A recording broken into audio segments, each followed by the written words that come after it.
No es tan relevante el tema de la final del fútbol mexicano, ni el tema de el falso campeón Cruz Azul,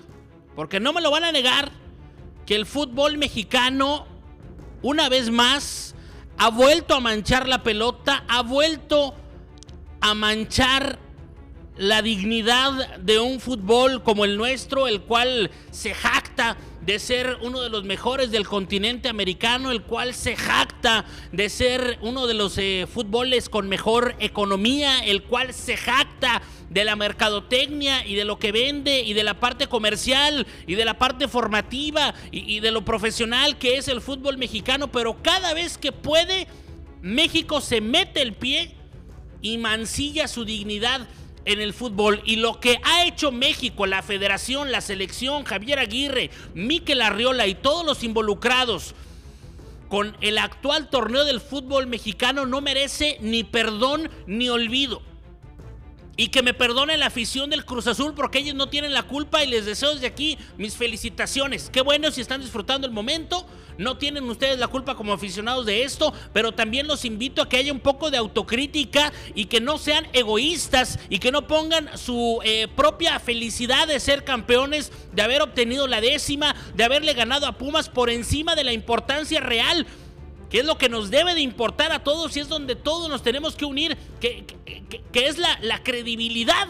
del fútbol mexicano, la cual, si de por sí era poca, en este torneo ha pasado a menos nada. No hay credibilidad en un fútbol que golpea directamente al equipo que marchaba como número 1 a lo largo del todo el torneo regular, como fueron las Chivas Rayadas del Guadalajara, y que estaba embaladísimo directamente a obtener el campeonato del fútbol mexicano, porque como estaba jugando Chivas, como lo tenía bien trabajado Gabriel Milito, como línea por línea el equipo del Guadalajara estaba perfectamente aceitado con el goleador del torneo, con futbolistas desequilibrantes en la media cancha, con una defensiva también muy fuerte, con un portero que debe de ser el titular en el próximo mundial con la selección mexicana. Como estaba Chivas, nadie lo iba a parar. Tenía que venir el máximo organismo del fútbol mexicano para detener al Guadalajara y llevar de la mano al Cruz Azul al campeonato, porque a mí no se me va a olvidar ese penal que le concedieron al Cruz Azul en el partido en contra del Guadalajara, el supuesto penal contra Évere, y tantas injusticias y tantas situaciones que dan para pensar, que han dado para la polémica, pero que al final de cuentas quedan simplemente ahí, en la polémica de un programa como este, en la polémica de la plática con los amigos, y que de ahí no va a pasar. Y yo puedo venir aquí a este programa de Uno Contra Todos, aquí en el estudio de En Vivo MX, a despotricar, a hablar, a decir todo lo que yo pienso, sin ningún tipo de línea, sin ningún tipo de censura y sin ningún tipo de restricción, sin ningún tipo de miedo a nada. Pero al final de cuentas, lamentablemente, aquí va a quedar entre ustedes y yo, y no va a trascender de aquí, a menos de que no haya un cambio profundo en la estructura de nuestro fútbol mexicano. Y eso es a lo que tipos como yo, que opinamos directamente y sin ningún tipo de miedo, a que tipos como yo, que venimos y hablamos de manera frontal de los problemas reales del fútbol mexicano, queremos llegar es a hacer un poco de ruido y a despertar un poco a la afición. Esa afición que hoy parece que está dormida, que parece que nadie se ha dado cuenta la manera en que han manoseado la liguilla por el campeonato y de la manera en la cual han llevado al equipo como Cruz Azul de la mano. Sobre todo, más allá de a quién llevaron de la mano, lo que más me preocupa o más me duele o deja más en evidencia nuestro fútbol es a quién quitaron del camino, y obviamente me refiero al equipo de las Chivas. Con ese manoseo, repito, brutal, tanto del Guadalajara, de sus jugadores, como de la camiseta que debería de ser sagrada de la selección mexicana de fútbol, la cual ha quedado en claro una vez más que también ha recibido un trato deleznable por parte de quien maneja los hilos del fútbol mexicano, que además han cometido el grave error de darle demasiado poder y demasiada potestad a un señor que ya en 2 ocasiones, en 2 ciclos mundialistas anteriores, nos ha demostrado no tener la capacidad más allá de ser un entrenador, como lo ha sido en toda su carrera, de medio pelo, y hablo de Javier Aguirre. Un entrenador que con equipos importantes jamás ha podido trascender y que lo mejor que ha hecho en su carrera ha sido salvar del descenso a equipos igual de intrascendentes que él como entrenador. Pero por el simple hecho, plausible inclusive, de haber hecho su carrera en el extranjero, en México lo tratamos como si fuera un dios. Y hoy el darle tanto poder a Javier Aguirre ha hecho que las decisiones que ha tomado el entrenador por sobre los clubes del fútbol de México hayan golpeado y, repito, manchado esta final y esta liguilla por el campeonato, en la que pues parece que más bien para el equipo de Chivas fue un castigo. Somos el único fútbol y la única liga del mundo que en lugar de premiar a su mejor equipo, lo termina perjudicando. El premio de Chivas por haber hecho un gran torneo, el premio de Chivas por fomentar al futbolista mexicano, el premio de Chivas por trabajar sus fuerzas básicas, el premio de Chivas de visorear a futbolistas mexicanos o de familia mexicana que se encuentran en el extranjero, el premio de Chivas por haber prácticamente liderado de punta a punta el torneo mexicano, ha sido que desmembren su equipo, que le arranquen de manera cruel todas esas piezas que también venían trabajando en conjunto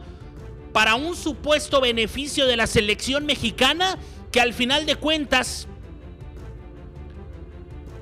hace un par de días se presenta en un partido amistoso en contra de Ghana y hace todo lo contrario a lo que se supone que iba a hacer con este plan de retirar jugadores antes o en el momento del inicio de la liguilla para que entraran en una concentración y que no sé qué, todo fue puro mentidero. Y no valió para absolutamente nada la medida que se tomó, y que eso sí, hay que decirlo también, todos los clubes desde un inicio estuvieron de acuerdo. Eso también hay que decirlo. El propio Guadalajara, que terminó por ser el principal afectado, también estuvo de acuerdo desde un inicio. En lo que nadie estuvo de acuerdo fue en esa giro de tuerca que en este cierre ya de torneo pues nos venimos a enterar que es cierto lo que ya sabíamos de cada equipo. Los seleccionados los iban a quitar terminando el torneo regular y se iban a ir a concentrar. Eso ya lo sabíamos y todos estábamos de acuerdo. Lo que nadie sabía y lo que nadie nos dijo es que, como quiera, los que siguieran jugando durante la liguilla también iban a poder ser convocados. Entonces un equipo como Cruz Azul, que ahora es el falso campeón del torneo, tiene 1 o 2 elementos que pueden ser llevados a la selección mexicana. Un Charly Rodríguez que puede ser llamado a la selección, integrarse a la selección mexicana para el resto de partidos amistosos y después para la Copa del Mundo, pero que él sí tuvo la oportunidad de llegar a jugar hasta la final y ser campeón con su equipo. Entonces, ¿por qué Charly Rodríguez sí y la Hormiga no? ¿Por qué Charly Rodríguez sí y Alvarado no? ¿Por qué Charly Rodríguez sí y cualquier otro que me digas de todos los seleccionados, los del Toluca, por ejemplo, Alexis Vega, Jesús Gallardo, por qué ellos no tuvieron esa oportunidad? ¿Por qué ese giro de tuerca tan malévolo? ¿Por qué nos vuelven a demostrar que realmente las intenciones que hay detrás del manejo de la selección mexicana son realmente oscuras? Son oscuras, son maquiavélicas. Entonces hoy no hay nada que celebrar, por eso ni siquiera abrí el programa con el que debería de ser, en teoría, el tema más importante, que es la final que acabamos de vivir el día de ayer y que es un equipo que resultó campeón, que en este caso fue el Cruz Azul. Hoy deberíamos de estar alegres por un equipo de los importantes del fútbol mexicano. Y yo no debería estar molesto aquí. Debería estar alegre, feliz, contento, porque tengo amigos que son aficionados del Cruz Azul, porque tengo familiares que son aficionados del Cruz Azul, y yo debería estar aquí felicitándolos, y haciendo un resumen, un seguimiento de lo que fue la final, de lo que fue su liguilla, de cómo con justicia se ganaron ese trofeo, esa copa y esa 10ª estrella, y hoy no lo puedo hacer porque en el momento que yo hiciera esa desfachatez me estaría convirtiendo en un cómplice de este daño tan profundo que está sufriendo nuestro fútbol mexicano a manos de tipos, repito, realmente malévolos, maquiavélicos y malos en muchos sentidos. Pero bueno, continuamos aquí en Uno Contra Todos. Le recordamos suscribirse a este canal.